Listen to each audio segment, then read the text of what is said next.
Deborah, you were to step into the shoes of an institution right now, I think it's great that if we can start to incorporate short courses or skills courses into high school or into college.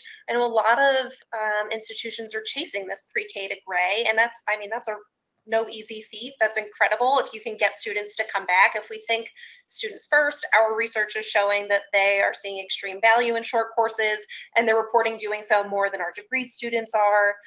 We're seeing that they're really willing to come back and take a second course, but not a lot of our institutions are seeing them come back and stack yet.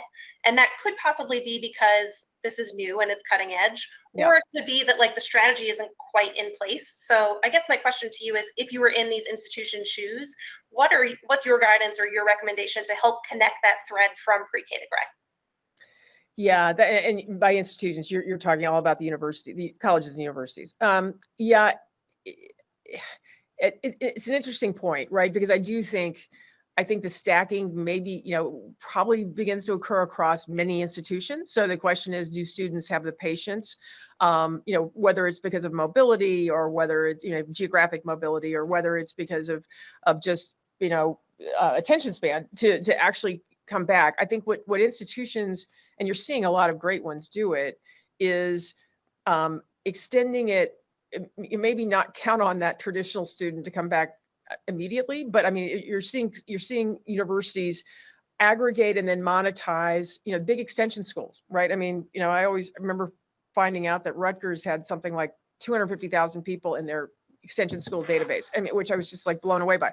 And so I think what institutions are going to find is that they're going to have to tackle that extended lifetime value by getting, get loyalty, get their hooks into it. Maybe don't expect the student to come back, in the next 6 months, but maybe it's a year out. Maybe we actually have an investment in a consumer, company that it's wonderful, joyful learning. That is very creative, but they actually see students take a course, leave, and over 8 years, they see they may not come back for another course that year, but they actually come back the next year. They have incredible 8-year lifetime value.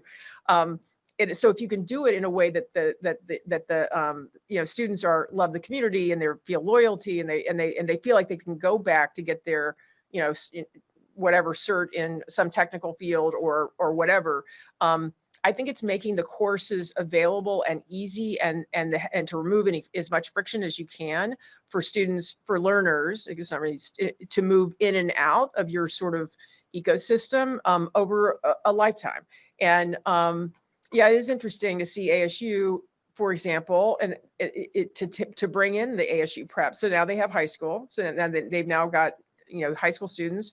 They do actively encourage them to matriculate if they want to ASU. But then moving in, they've got offerings into the corporate market using the ASU online programs. And so it's going to take some time, I think, Alex. But I think and organizations are going to need to get clever and realize that you will have people moving in and out.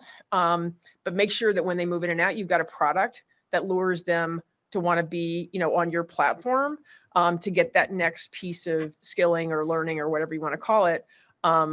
Because that is going to build, and there is great lifetime value in having a student over 50 years that may not come back every year, but the fact that you didn't have to pay a customer acquisition cost for whenever they came back is such a huge advantage. And I mean, Coursera has that a little bit, right? Because they have that massive consumer, 75-80 million learners in the free side, on the free consumer side, that can is a primary source of conversion into the degree programs and into other certs and learning, et cetera. So it requires getting, I think, a bit of a consumer internet mindset and thinking about how you kind of retain your community so that they actually think of you when they need to come back 2 years later or whatever it is.